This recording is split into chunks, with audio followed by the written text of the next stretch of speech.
welcome to Arthritis Answers. I am Ashley Craig, Director of Special Events for the Arthritis Foundation, and I'm here today with Ann Taylor, our 2016 Walk Honoree. So thank you so much for joining us this morning, Ann. Thank you.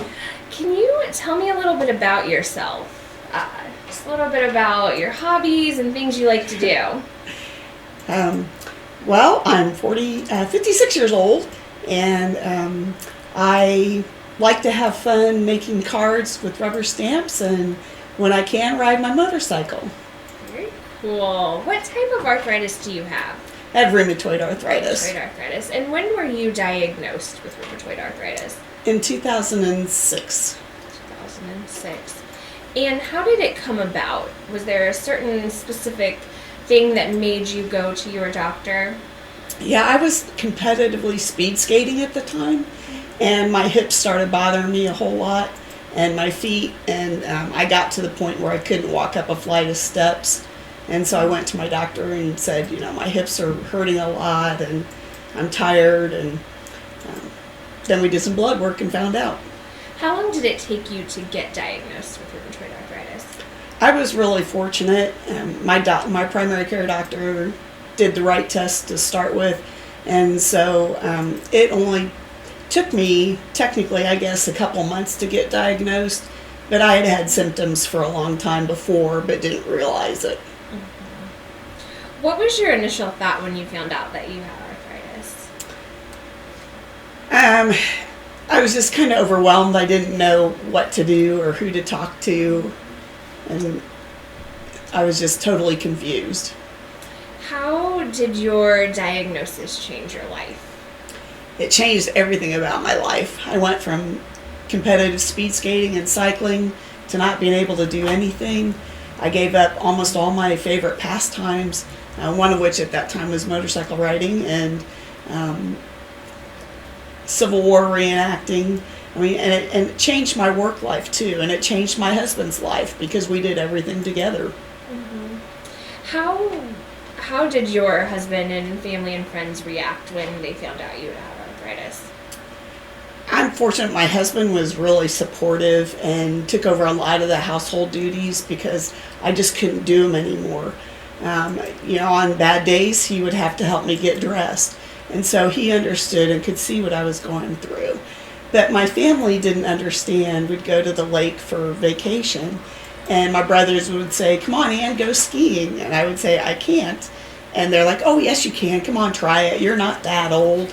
And they didn't understand it was because my joints hurt, that I physically couldn't hold on to the ski rope anymore. Mm-hmm. How has your social life changed with your friends and things like that?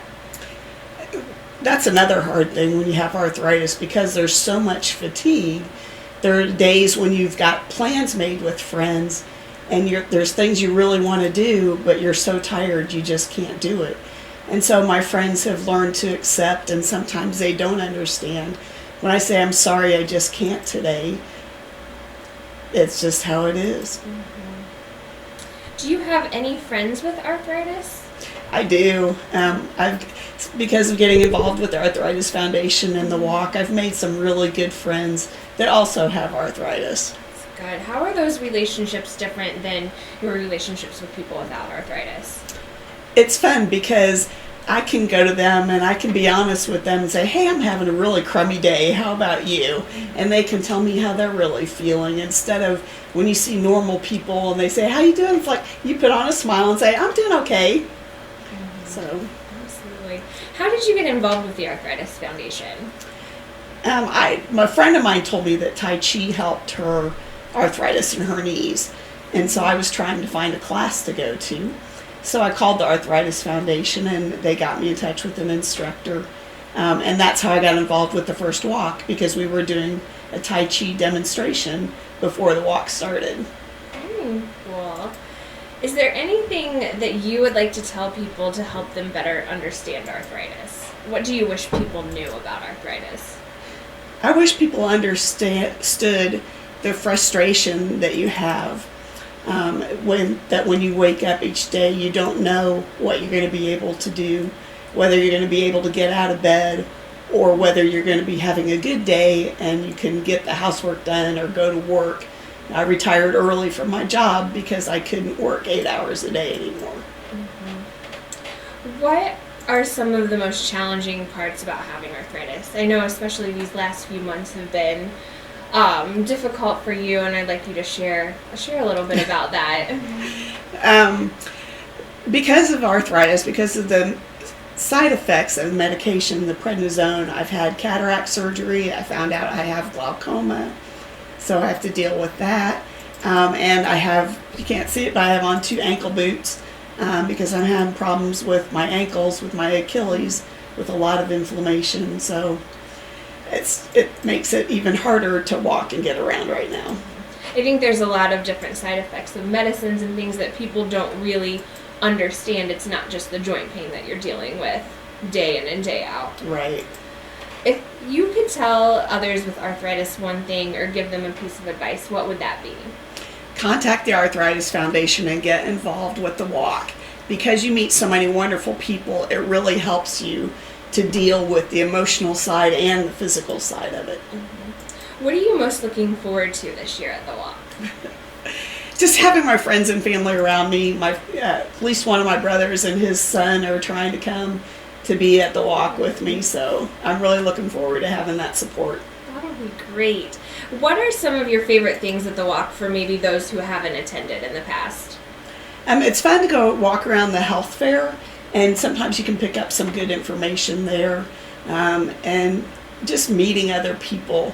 The atmosphere is just real upbeat and happy, and the food is good, and it's just fun. Oh, perfect. Is there anything else you would like to add or like to share with our listeners? Just hang in there. Some days will be good days, and some days will be not good days, and you never know from day to day what it's going to be, but we can all make it through it together. Absolutely. Well, Anne, thank you for joining us this morning, and we look forward to seeing you at the walk on May 21st. And coming up next, we will, Kendall and Jennifer Ranalli will be joining you, and we will be right back.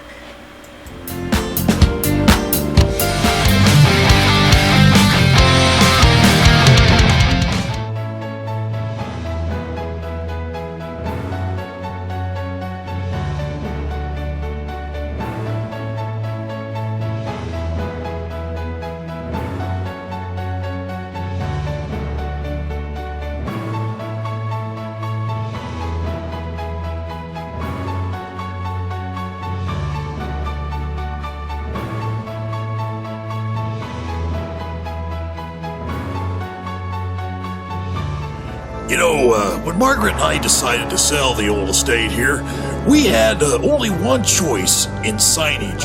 Logan Street signs and banners. Conveniently not located on Logan Street anymore, but rather located on 10th Street on the south side of Noblesville. Well, we sold the old beauty, and we were able to buy this wonderful estate. And we had so much money left over, I was able to buy this beautiful 1968 Eldorado Cadillac for Margaret. Only 472,000 miles. Margaret loves it because it's got those big seats and that heavy-duty suspension to support her svelte frame. Next time you're looking for signs or banners, call old Jim at Logan Street Signs and Banners, 773-7200. Conveniently not located on Logan Street anymore.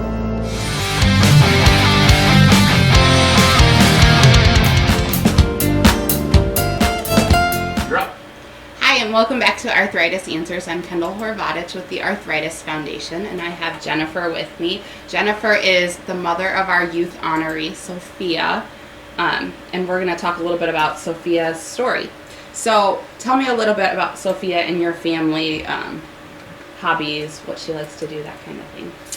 Well, Sophia is 6 years old, and she is a curly-haired, very spunky, fiery little one, always on the move. She loves to do competitive cheerleading, and she loves to do gymnastics, and is kind of the perfect mix of little girly girl and little tomboy. She'll wrestle around with her brothers as well. And what kind of arthritis does Sophia have? Sophia has juvenile arthritis. They at this point think it is enthesitis related. There's many different types of juvenile arthritis, and one of the types is enthesitis related. And what does that mean? I mean, as much as you can tell us. Well, it means that it affects the small joints of the body, so her ankles, toes are affected right now, but enthesitis also means that it can mimic sports type injuries.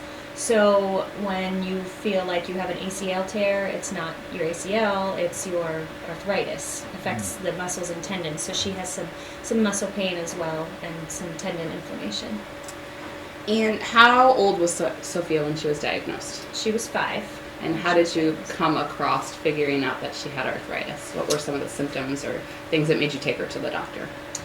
She was playing soccer, and she started complaining about her big toe hurting, and that was a very odd thing to start complaining about, and she did not injure it or have any bruising or any noticeable injury at all, and so we kind of, let it go for a few days, and then when she stopped walking on it and was continuing to complain after several days, we took her to the orthopedic doctor, and they did x-rays, and nothing was broken, but they thought she had injured a tendon on the top of her foot.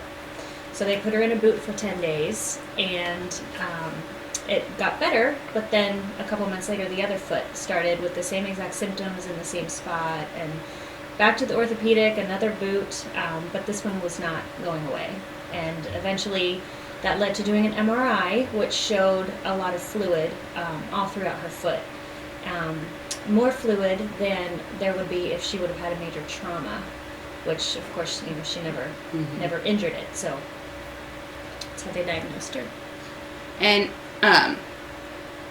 what was your initial thought when you found out that your small child had arthritis? It was like this.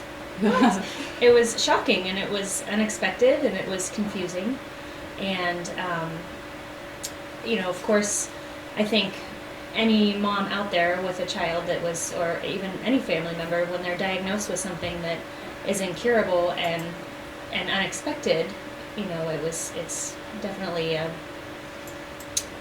difficult process to go through with accepting it. And did you know that kids got arthritis before she was diagnosed, and did you know anybody with arthritis before? Never heard of it. Very common of our families. And how has your family life changed since she's been diagnosed? Obviously, there's a lot of changes that come. There are. As Ann said, there's days that are great and you'd never know it, and then there's other days that are not so great. Some things that have changed are we don't know what to expect from day to day, so it can we can have plans of something to do and suddenly have to reorganize. We can be doing a fun activity and suddenly she can't walk anymore, and so definitely have to make some changes in the moment. And how does your family and friends react to the diagnosis? I think the same way that I did, surprised and kind of shocked and confused, but also extremely supportive. We have a really, really supportive network of friends and family that have come together and love her and take care of her and are supportive to Dean and I and the rest of our boys. That's great. And how have you had to make changes for her at school? We recently put into place something called a 504, which is a legal document. Her school has been amazing up until this point. She started in kindergarten. She's now coming to the end of first grade. And her teachers and the nurse and the principal and everyone has been amazingly helpful with her and doing everything they need to do or can do, wanting to help her throughout the day. But the legal document just helps to make sure that everybody across the school is on the same page of what she may need and how to deal with. A lot of them are like, I have no idea what to do to help her. So this just kind of outlines some things that say, this is what she needs. Yeah, and I know in the past you've told me that when it's cold outside, she stays inside for recess. She does. Mm-hmm. And that's because of her arthritis. Mm-hmm. Yeah. Because the cold weather seems to affect her, correct? It does, yeah. And is there anything you would like to tell people to help them better understand juvenile arthritis? I think that raising awareness about it is important, and I think that because it's such an unknown thing, that telling people that this is an autoimmune disease. It's so completely different than your normal wear and tear arthritis of overdoing in sports or elderly patients. It's your immune system attacking your joints and cartilage. And because of that, they have to do something to shut down your immune system. So this is treated with some pretty heavy medications, low-dose chemotherapy, drugs, and biologics that are very specific to the immune system. So these kids have the side effects from all of those medicines that they also have to deal with on top of having the pain from the arthritis. A lot of them get very sick from them. A lot of them go through a lot of awful side effects just to be able to function in a day-to-day life. And when you heard those are the type of drugs that your daughter might have to go on, what were some of your thoughts? I mean, I certainly went through a grieving process because that is an absolute life changer. You know, a simple cold can put her in the hospital, you know, and just having her, I would imagine, you know, it could change a lot for her, for her lifestyle and her personality, and she may have to stop some activities that she does, and those are the things that make her so happy, and so that, you know, that will be, it's a hard thing to accept, yes. And what would you say is the most challenging part of having a child who has juvenile arthritis? Most definitely having her come to me during the day, middle of the night, whenever it would be, saying, "Mommy, I'm hurting," and not being able to do a thing about it. We do massage, we do hot packs, we do soaks in the tub, but that's about all I can do for her. And it's really hard to sit there and watch while she's hurting and crying, and there's nothing I can do. Okay, and one last thing. What piece of advice would you give to other families with JA? As Ann said, definitely contact the Arthritis Foundation. KidsGetArthritis2.org is a great resource for things to help you tell others about juvenile arthritis, kids to be able to understand what they have. And something else that Dean and I have really taken to heart and believe strongly is that we are never going to be the ones to tell her she can't do something. I feel like if you set the bar at that level and say, "Honey, you shouldn't be doing that," or maybe we need to back off that activity, or you need to slow down, that's just putting it into her head that she should be worried or scared of trying new things and trying to play. So she's going to have an uphill battle most of her life because of pain. So we feel like the more we can encourage her and let her figure out what she is capable of doing, the better and stronger she'll be in the long run. So I think it's important to let the kids try to figure that out on their own. And it shows them great character, and it shows them how strong they are and what they can really overcome. Well, thank you for joining us and sharing Sophia's story. When we get back, Ashley and I are going to share with you a little bit about what you can expect at the Walk to Cure Arthritis. We'll be right back.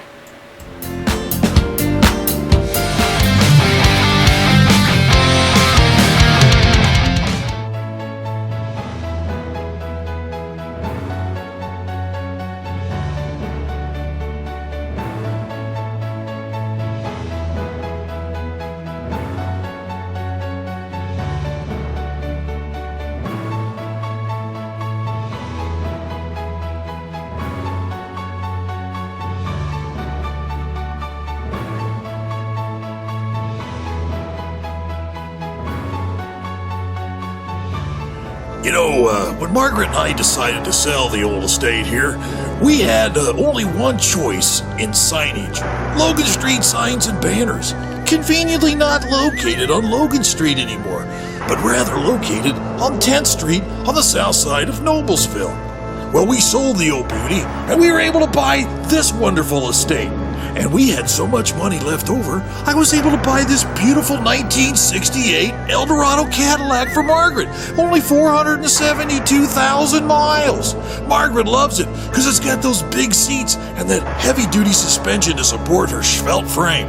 Next time you're looking for signs or banners, call old Jim at Logan Street Signs and Banners, 773-7200. Conveniently not located on Logan Street anymore.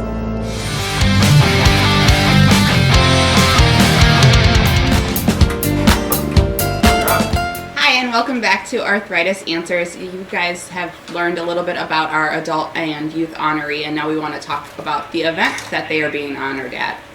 So the Walk to Cure Arthritis is coming up on May 21st, and some of our national sponsors are Amgen, Massage Envy, and Aleve. And then we have regional sponsors AbbVie and Bristol Myers Squibb.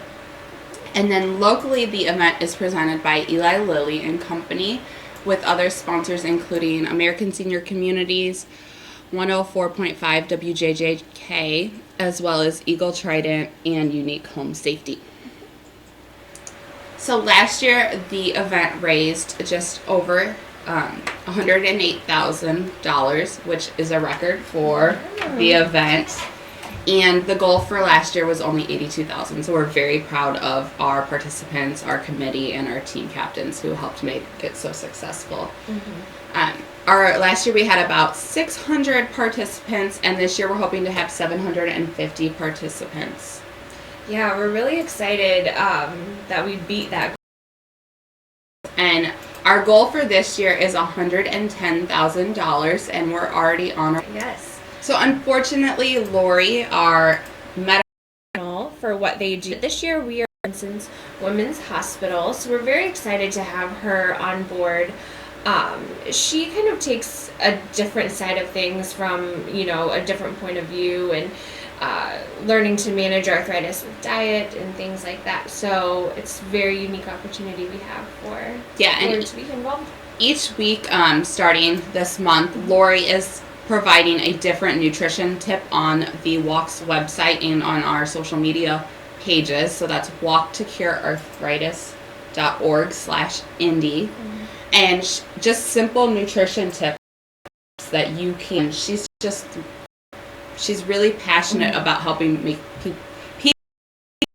people make changes in their lives.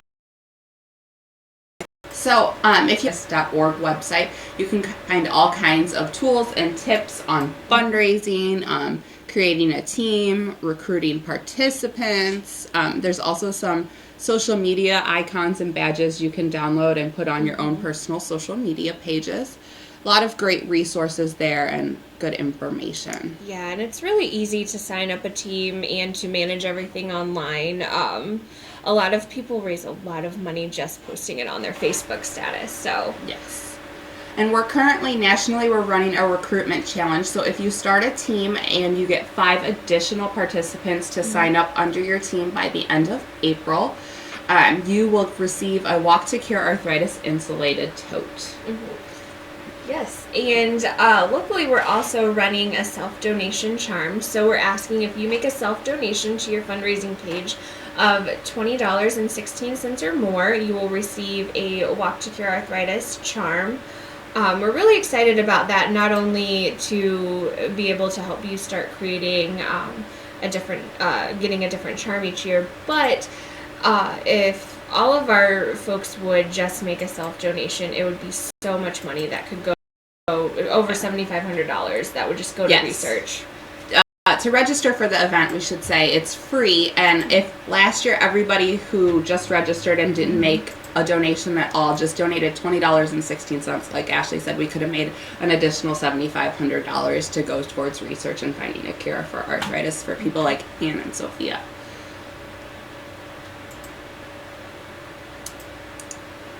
So next we just wanted to share a quote from our National Adult Honoree. It says, "I don't want others to have to endure the pain and isolation that arthritis can bring, and I want everyone to know that arthritis has not won." She's got a really inspirational story, which you can read on walktocurearthritis.org, and she's really passionate about making sure others don't suffer like she has. Good role model. So the Walk to Cure Arthritis, like we said, is May 21st, and it's at Wood Plaza on IUPUI's campus. Yes, and we'll have a lot of activities there that day. Anne mentioned the health fair. Some great vendors will be there. A kids zone, 1, 2, or 3 mile walk. So something for everyone. If you raise as a team $1,500, you'll be able to have entrance into our VIP area, And Team Tailgate, if you raise $3,000, you'll get some benefits for that as well. So we're very excited for those coming up. Yeah, and the Team Tailgate, if you raise the $3,000 by the 12th of April, your team name actually will appear on the back of our t-shirt that everybody who raises $100 will get. Like we said, it's free to register at walktocurearthritis.org/indie. But we encourage donations and fundraising, and if you raise $100 or more, you get the event t-shirt. Absolutely. So thank you so much for joining us today on Arthritis Answers, and we look forward to seeing you again next month. Thank you.